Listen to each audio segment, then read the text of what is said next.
It's valid. It's an eight. Right, let me just When did it get real quick with the calendar. We're going to continue with our calculator portion FRQ review. I think we should be able to get through all the different types that I need to show you, and our FRQ portion test will be Thursday. Tomorrow and Wednesday, we need to start our new unit, but we can use second half of class to continue reviewing. I'll also have help sessions Wednesday morning and Thursday morning, just continuing to review these topics if you feel like you need them. So, but I think after we do a couple of them, you should feel pretty comfortable with them. But I'll point out some of the trouble spots that students sometimes experience. But I think we got through page 1, right? Did we get through all of page 1? Right. We talked about the calculus features in terms of antiderivative, depth integrals, and derivative. Math 8, Math 9, absolute value, alpha trace by 1. So I'll leave this on the board. You can reference these on the day of the test. Yeah. Just clarify, these sessions are going to be videos on your website, right? Yeah, from last Thursday, I have this on the website. Yeah. Does it go in as 2 separate test periods? They will go in as 2 separate test periods. Yeah. You need one? Oh, yeah. It's like the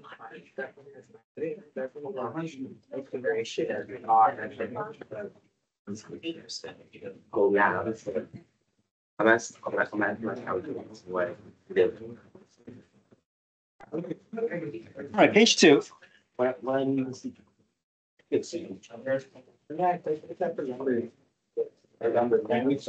was that? You forgot the integral. No.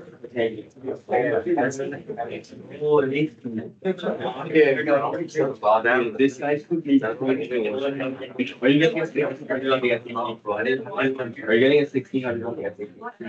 No. You gotta say yes. Okay, let me read this problem with us here. At all.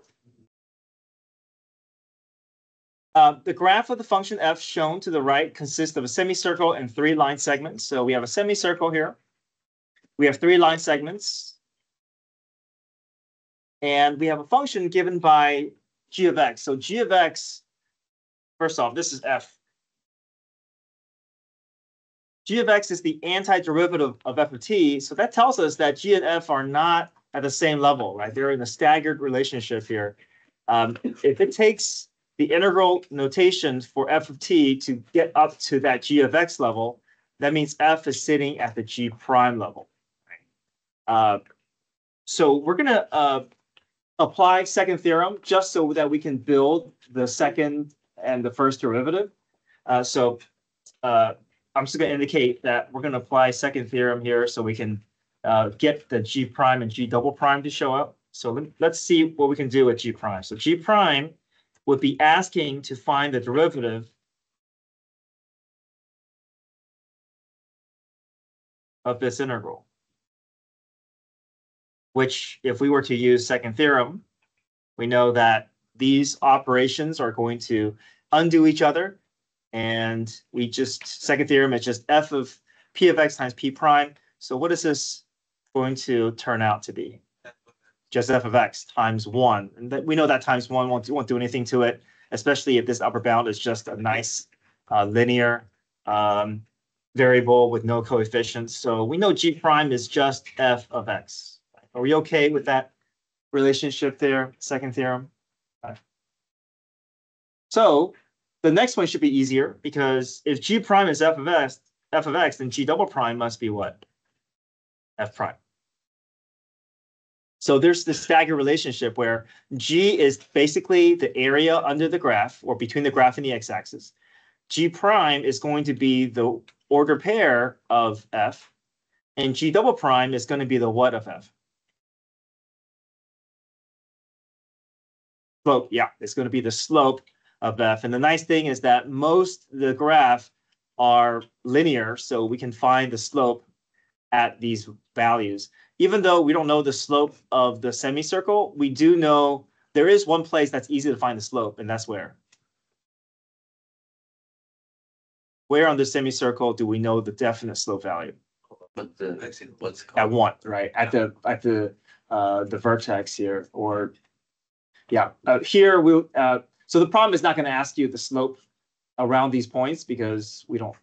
You know, the best we can do is estimate it, or we have to build the function and find the derivative, which we don't have to do. So first thing I want to do is make sure that we know what part of the graph we're looking at, because there may be shapes that is not part of our graph. We're only looking at the region where between the, if we're looking at the graph here and we want to find the or if we want to involve the antiderivative, we only look at what's between the graph and the what? X-axis, yeah.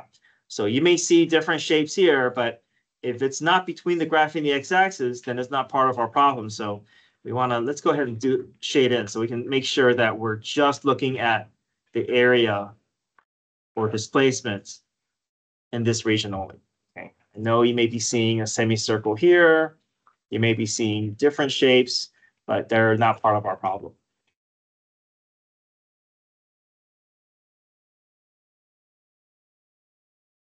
All right, so all this is really helpful because these are going to act as our guides for finding these values. So first, find G of 0. So G of 0, we follow exactly what they tell us. Even if the bounds, sometimes the bounds may feel out of order, but we don't care. Not initially. We want to copy exactly what the definition says. And if later on we want to change the bounds, we can change the bounds and adjust accordingly. But let's just first copy down exactly what we see. If I want to find G of 0, G of 0 is equal to what? Definite integral from, good, of ft. So we just have to find the displacement of the f graph between -3 and 0. Are the bounds in order? Yes, right. They're already in order, so there's no need to adjust it. We're reading from left to right. This is preferable here.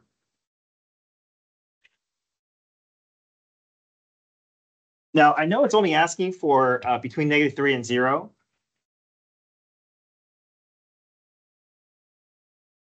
But after we do that, after we find the area here, let's go ahead and find the area for all the regions because it's going to come in.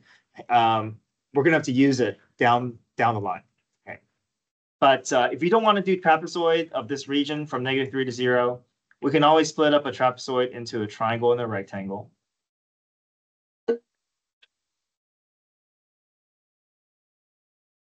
So here, 1/2 base times height for my triangle. So this is ends up being 3/2.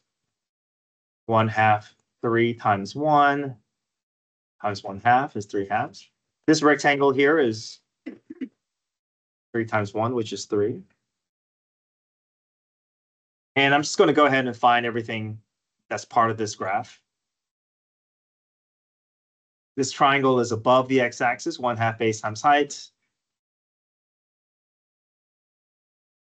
This is below the x-axis. It's going to be -1. 1/2 base times height. This is 1/2. This is -1/2.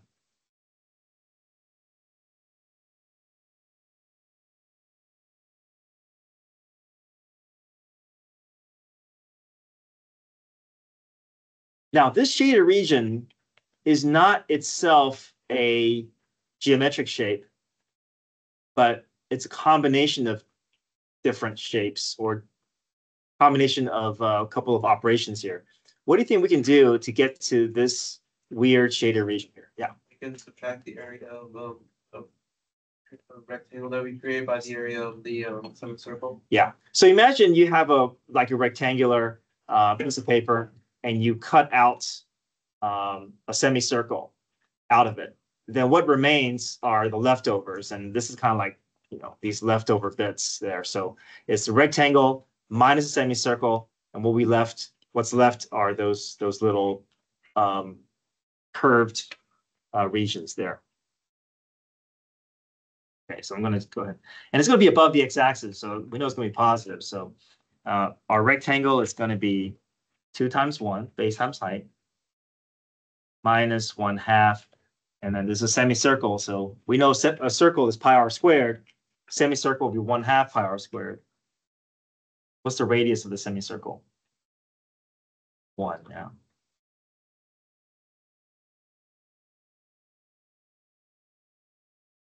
So it ends up being 2 minus pi over 2. These two shaded regions is going to add up to be 2 minus pi over 2. Need that just yet. We just need the region from -3 to 0, but I just went ahead and found everything that we needed for parts, for the further parts. Right, so what is this equal to here? Yeah, it's just the rectangle and the triangle that sits above it. This region adds it to be 4.5.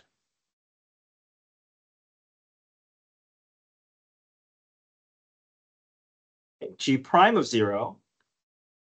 G prime of 0 is just f of 0. Right? We're just following what we've already built from before. F of 0 is just order pair. F of 0 is what? Just what? 1. Yeah. G prime of 0 is just f. Sorry. G double prime of 0 is f prime of 0, and f prime of 0. I'm sorry. I changed it here. I meant -1. It would be undefined because the slope would be undefined at 0 because that's a sharp corner there. But let's do -1 instead.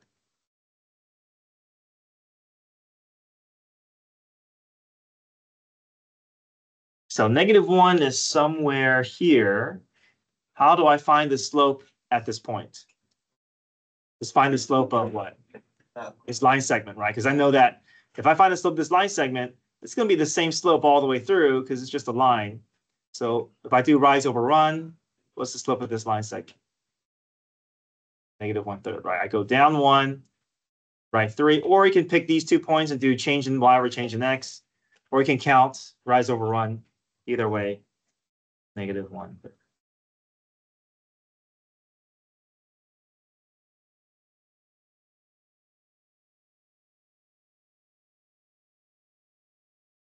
So when you're given this setup, you're either going to be involving the area between the graph and the x-axis, the y value of the graph itself, or the slope of the graph. Okay, next up.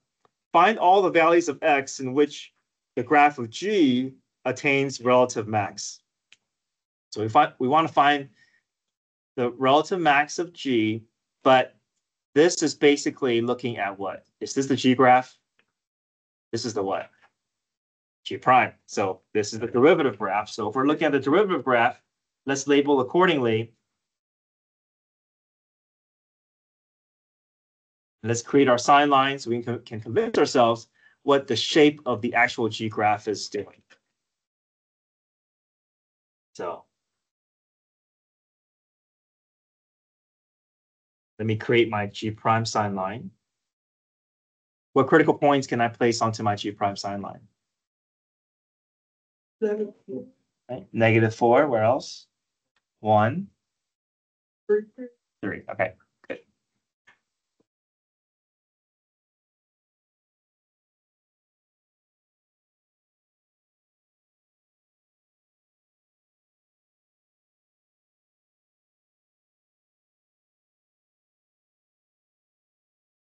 Okay.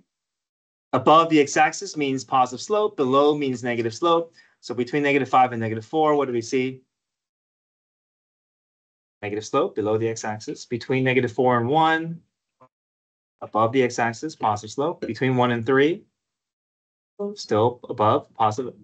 And then from 3 to 4, below. So these arrows are really helpful because we can visualize the rise and fall of the actual graph. And at -4, we would expect a what? Relative min. Anything at 1? No. At 3, there will be a relative max, and that's what we want, right? We want a relative max. Yeah.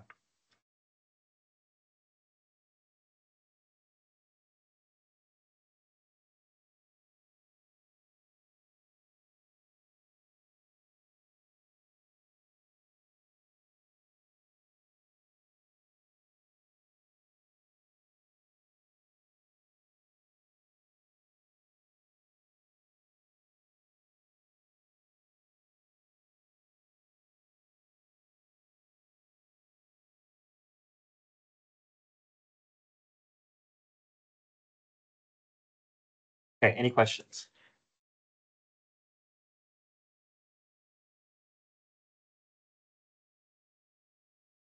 All right, next up, part D.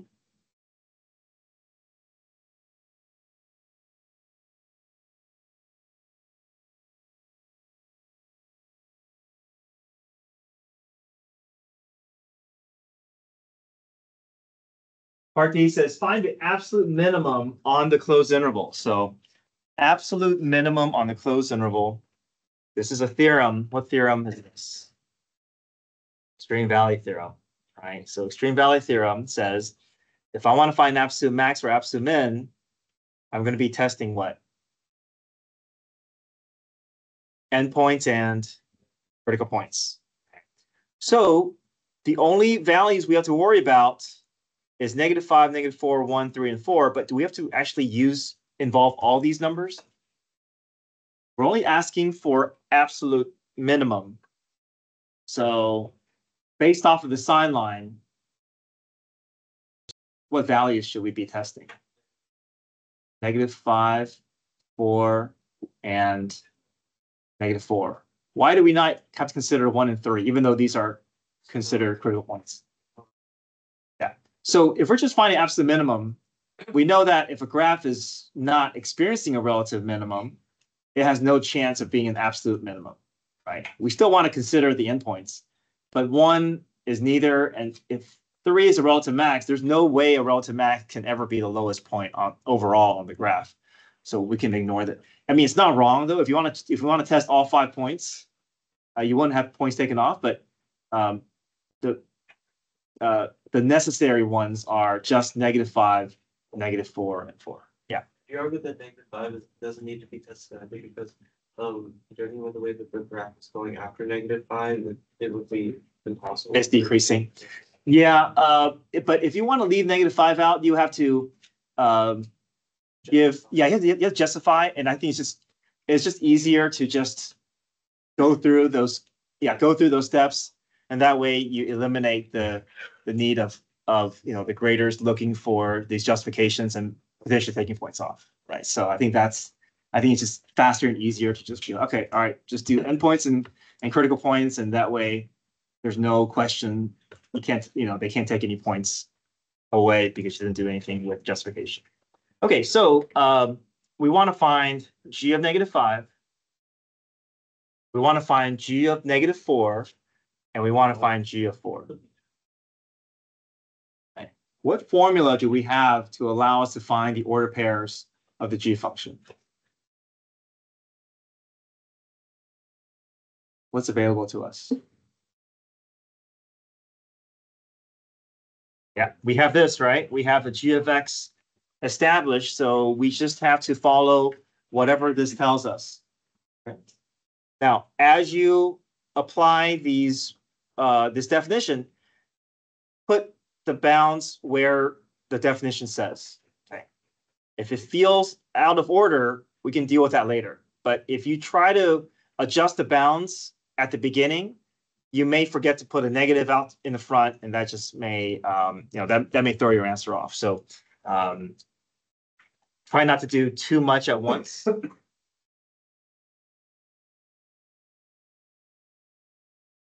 So I'm just copying what the rule says. Are we good following what the rule says? So the variable that needs to be replaced is the upper bound, and the upper bound in this case is -5 for this first case. Now that I have this written down, is the order in place? No, right? We want, if we're reading a graph, we would prefer that our lower bound be the smaller value. So that way we don't have to worry about, wait, I'm reading from right to left, so anything above is negative, anything below is positive, and it's just, I mean, if you want to do it that way, it's fine, but I want to show what I find to be more clear. So now I'm going to rewrite it in a form that feels more straightforward. I can just read the graph from -5 to -3, treat below as positive, treat above as, below as negative, above as positive. And at the end, I'll just make sure I adjust my answer with a negative. All right, so what's the region from -5 to -3?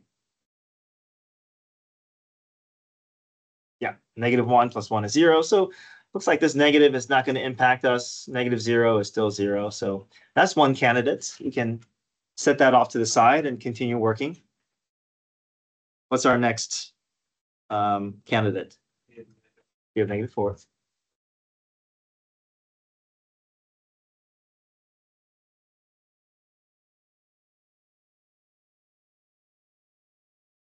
I'm just following what the rule says. The rule tells me that it's the upper bound that needs the replacement. Is this in order? No. So I'm going to change the bounds, make it more straightforward.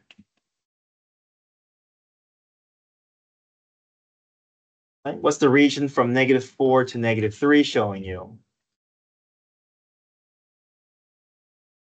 Yeah, it's a 1, but I got to adjust with that negative in front, so a -1. So that's another candidate.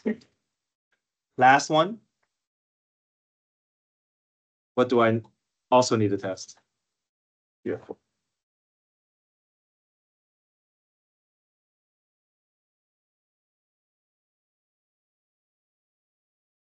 This one will require the most work because it's adding up everything that we see in front of us. Well, not everything, but from -3 all the way to the right. So I'm going to start adding those values up.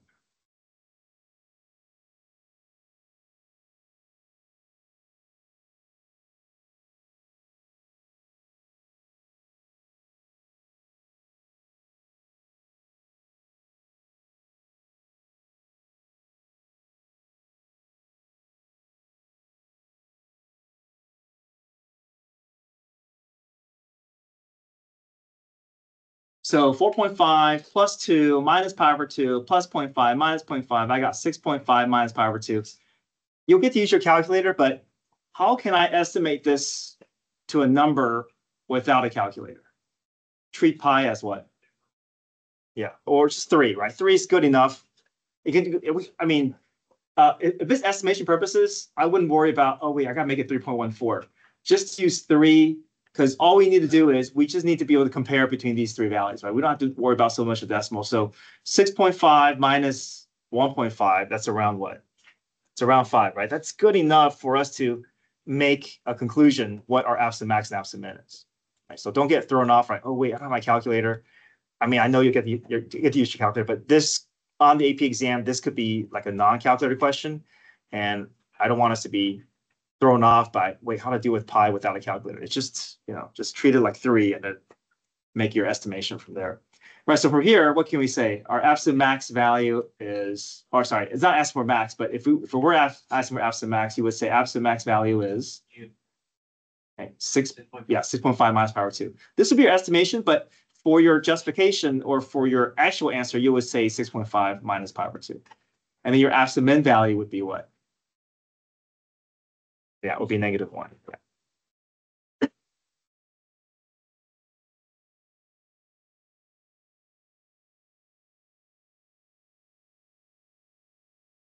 So again, on the AP exam, if they ask you for a minimum value, they're only asking you for they mean for it to just be the y value. So just indicate the y value. And same thing on my test, If I ask you for absolute minimum value, I just want you to tell me it's the y value. Just indicate the y value.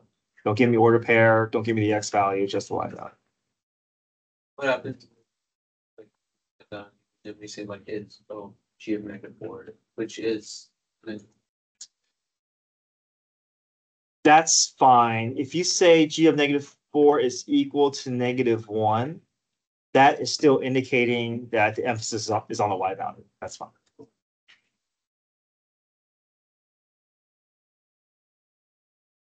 Part E, find all the values in which the G graph has a point of inflection. So how do we find points of inflection if we're looking at the first derivative graph? Maximum. Yeah, max and mins, right? So we see a max and min at -3, at 1, and where else? 2, yeah. And we can consider these as points of inflections because that's where G prime changes slopes, but also that's where G double prime changes signs. Either way is fine.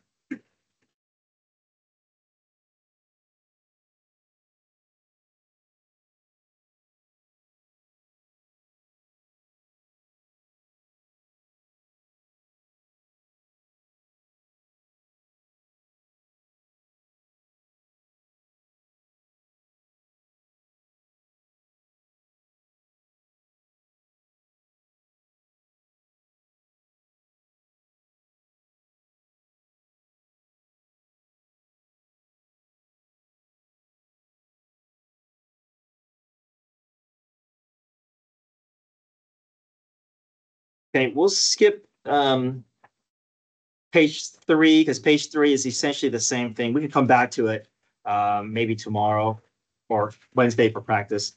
Let's go to page, 3 and 4 are both in the same types of problems. Let's look at Riemann sums problem, page 5.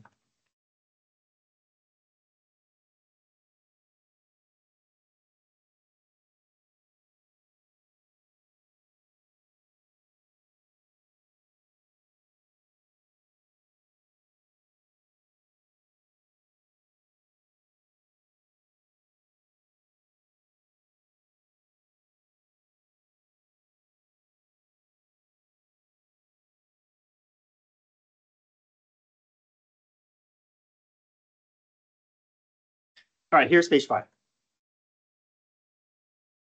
Table below shows the speed of a sprinter at the time interval in the 200-meter race. Estimate the integral of v of t dt using the following methods. I want to change this here. Let me make this 3 trapezoids. There's something I want to point out about this table. So we can change it to 3 trapezoids.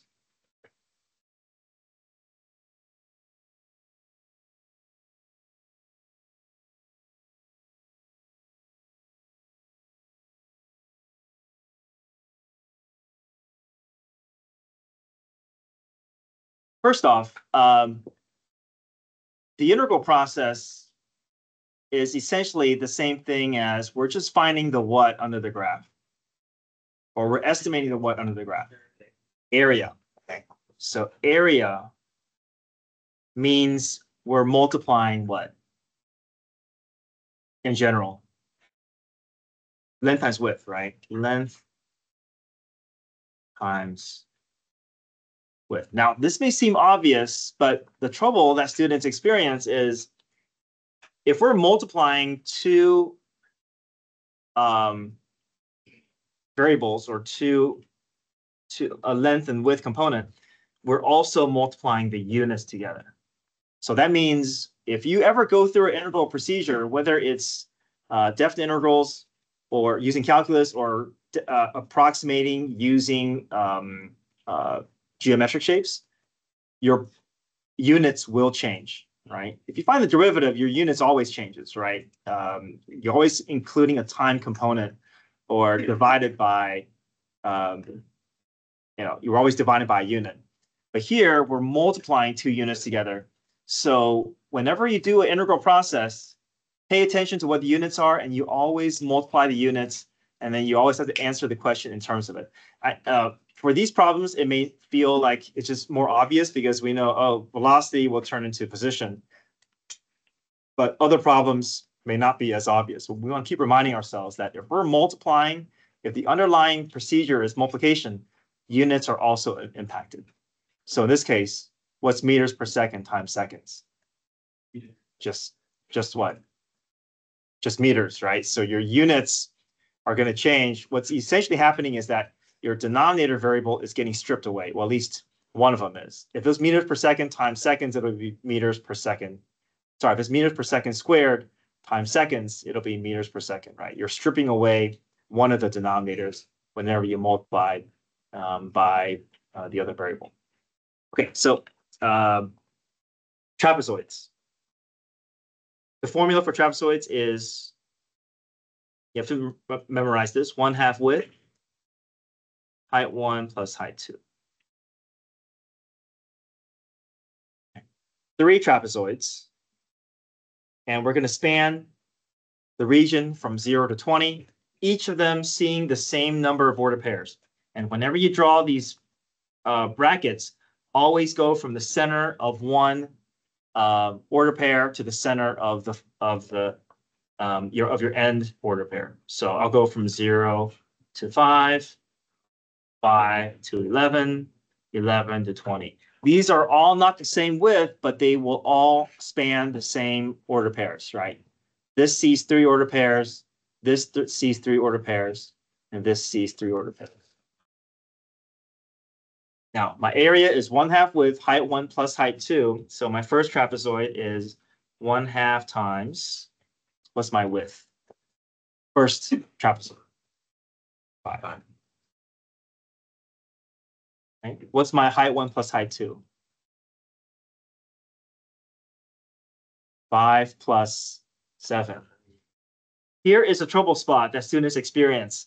I think our potential tendency is you may be looking at this going, oh, wait, there's a third height. Maybe I should include that as well. So some students, they would include all the heights instead of just 2 of them. So if you start including more heights, then you're changing the formula. You're no longer finding area. You're finding something else. Okay, so remember, if you're doing trapezoid, there's only 2 heights associated with each region, even if it spans across multiple y values.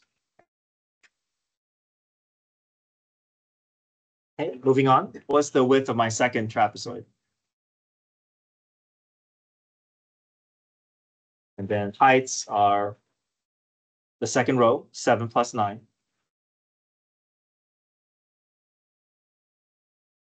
And then finally, what's the height of my last trapezoid? 9. And the height's 9 plus 7.5. Okay. We can use our calculator to add all this up.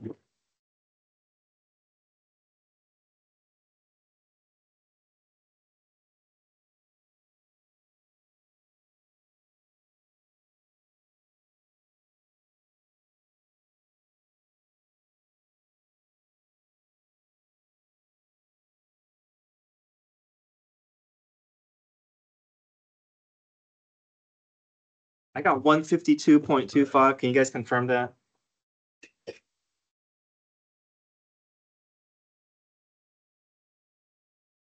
guys get that? Okay, thanks. Thank you.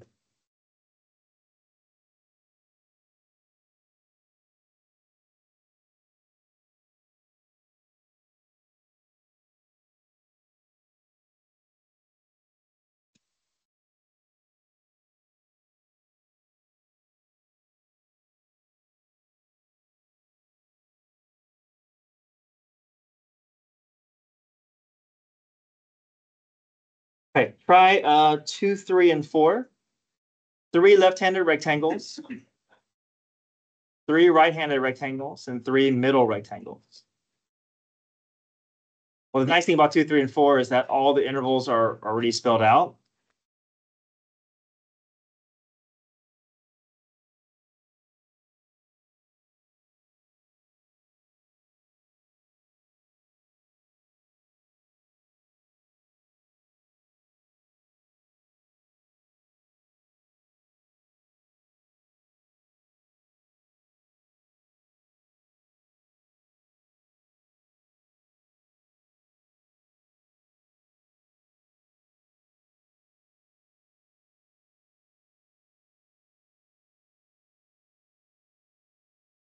Left-handed rectangles, we're choosing the left y value of each subinterval.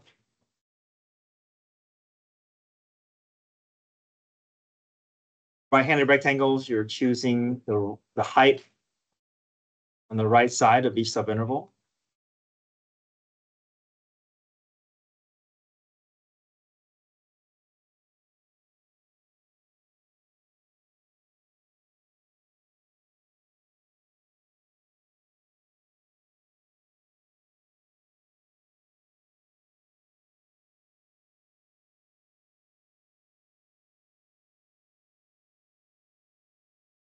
Three middle rectangles. We don't find the average of anything. We're just literally picking off whatever is between showing as the middle y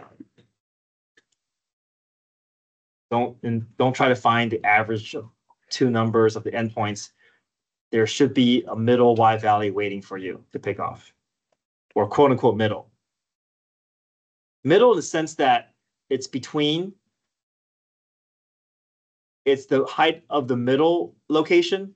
It doesn't mean that this number is going to be between the lower and between the two heights. Okay, so I want to make sure we understand what that quote unquote middle means.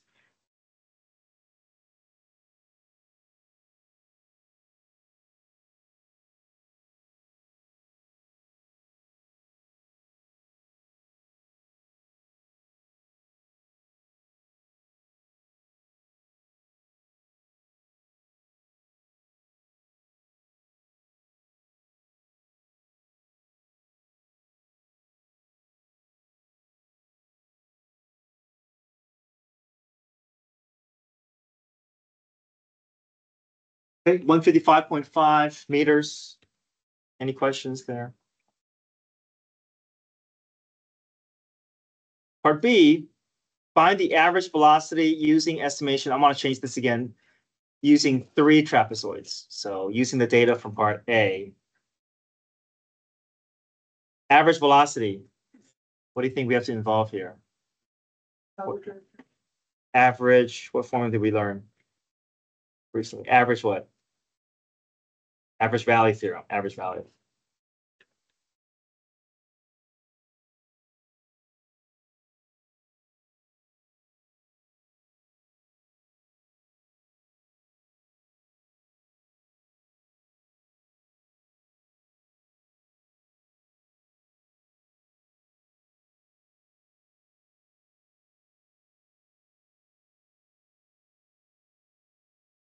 Okay, we have this piece already estimation already figured out, right? We know that estimation is the 152.25. We just have to divide that by 20.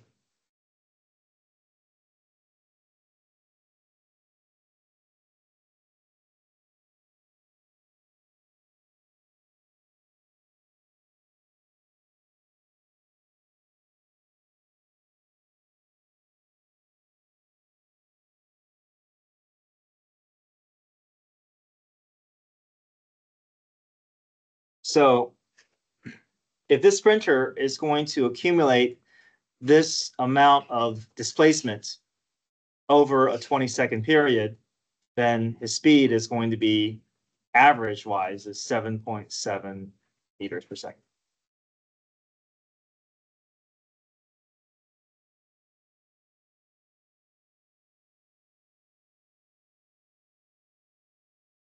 Okay, page 6. This is where our calculator will play a role in x-intercepts, max and min, and a lot of the features that we talked about up on the board here. So page 6.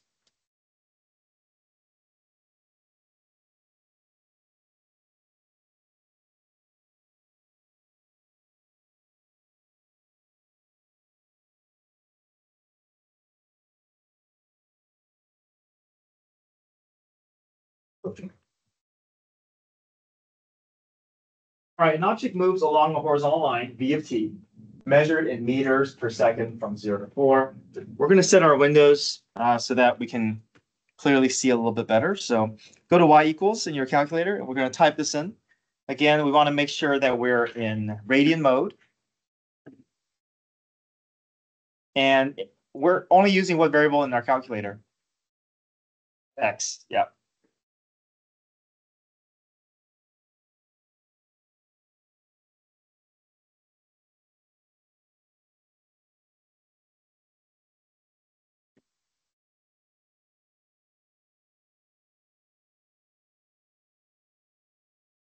Go to window, you can adjust your window.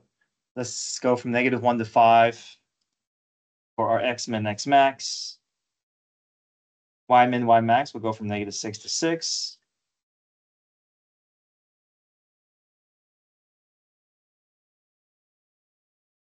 Now, this is our velocity graph.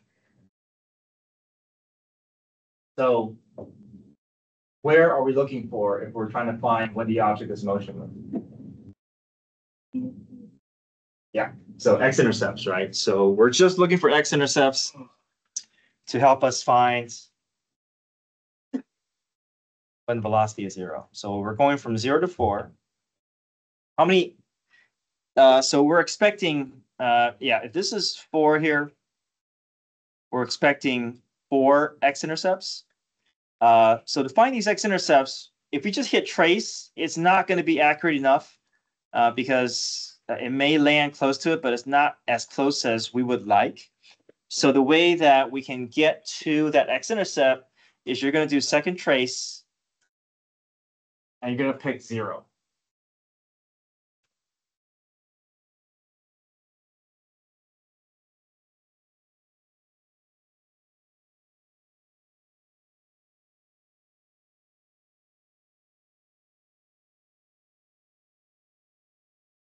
Second trace 0, and you're going to see a blinking cursor.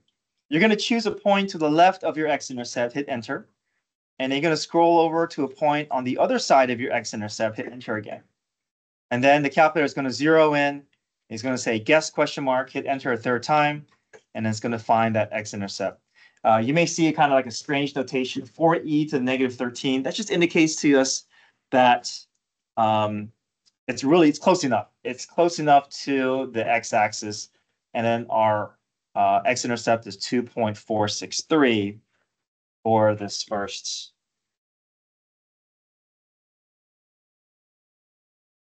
In AP Pre-Calc, did you guys do these types of features? Okay, good.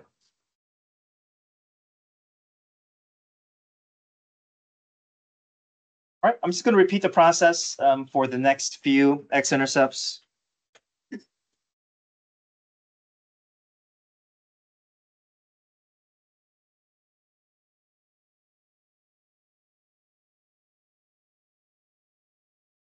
And then above the x-axis would mean positive velocity. Below the x-axis would mean negative velocity.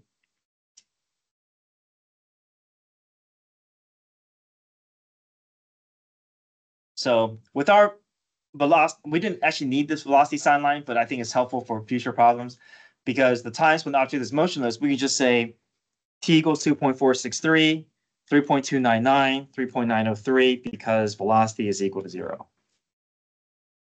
And then part B, the answer would stay the same because there's actually a change in signs at each of these x-intercepts. So part B, the answers are going to be the same, but the justification is a little bit different. Here is because v of t is equal to 0. Part B is because v of t what? Yeah, change the signs, yeah.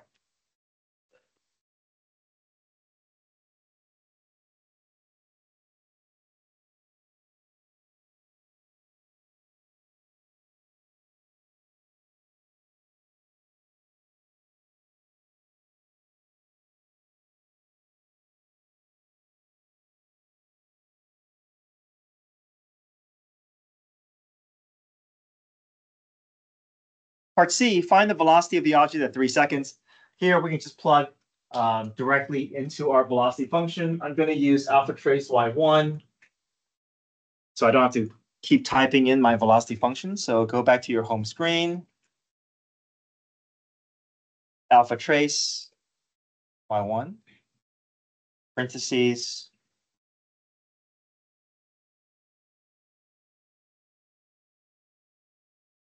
If you're using an older calculator, you may have to go through this feature here, which is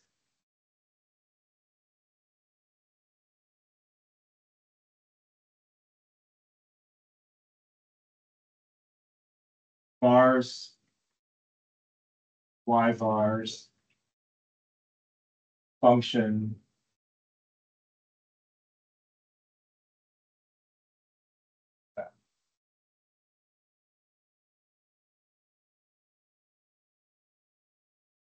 So if we do vars, y vars, function, y1, that'll get you to that notation as well, function.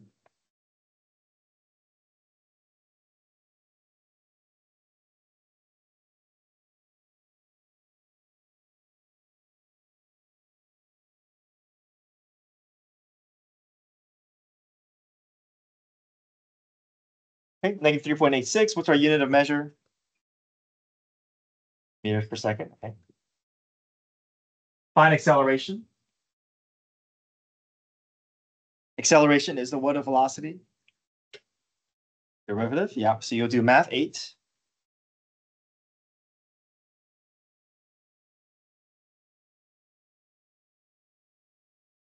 If you're using one of the older calculators without math prints,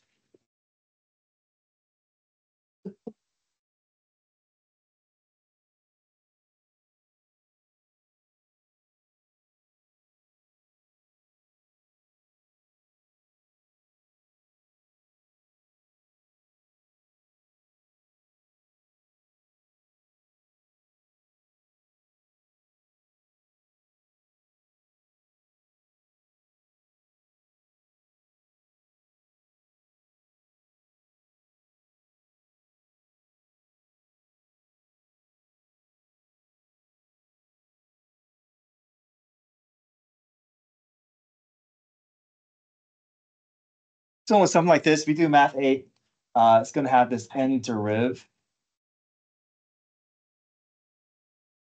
notation, and you're going to enter in 3 arguments. You're going to have y1 or whatever function that you want to store, that you want to refer to. And then you're always going to use x because x is your independent variable. And then you're going to type in whatever number you want to find the derivative for. It could be 3, it could be 2. In this case, what we're doing 3, right?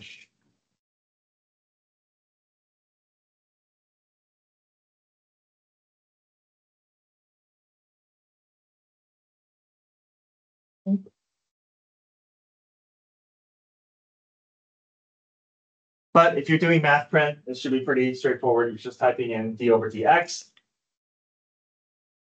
y1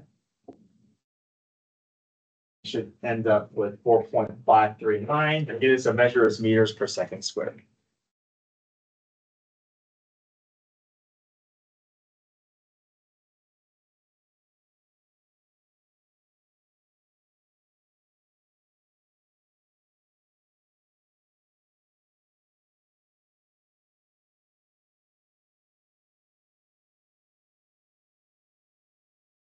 Okay, a little bit of review here.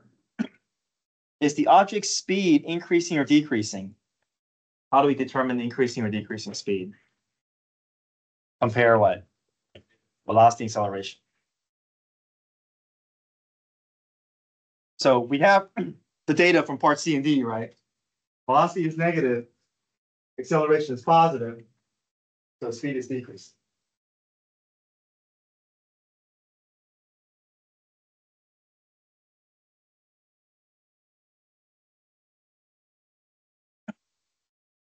Displacement is just depth integral with no absolute value because we want to take into account the forward and the backward motion accumulation of value. So it's just first theorem. It is just depth integral from a to b of v of t. That's displacement. We just want to know how far the object is. How far has the object traveled from point A to point B? Even if it goes forwards and backwards, we just want the net gain. So 7.753 meters tells us that over the 4-second time interval, this object is going to end up 7.7 units to the right of where it started.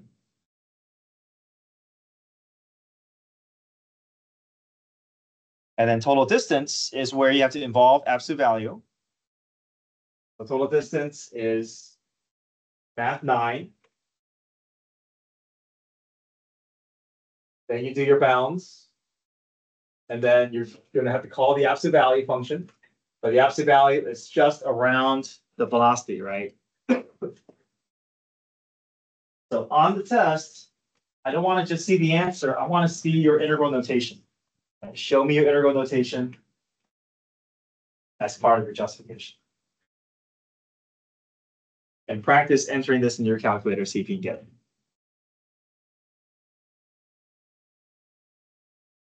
And if you're using an older calculator, your notation will look like this. F and integral, it's going to require 4 arguments. The first is the function that you're referring to. The second is your x. The third is your lower bound, and your last is your upper bound.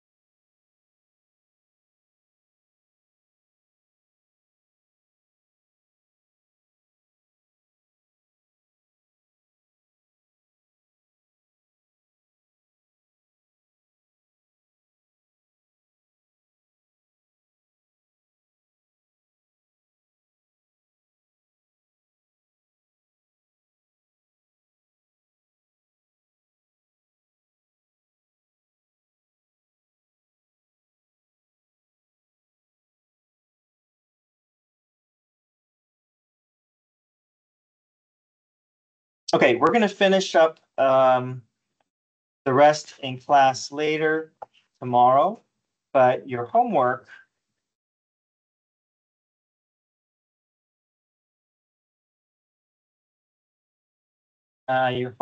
is pages 3 and 4. Page 3 and 4. The key is attached, so you can check your progress there. I'll send out a reminder this afternoon. Your homework is page 3 and 4. All right, can we fun?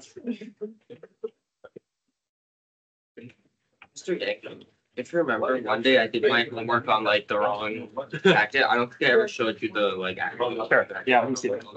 Right now. Wait, maybe I just. Yeah, it was supposed to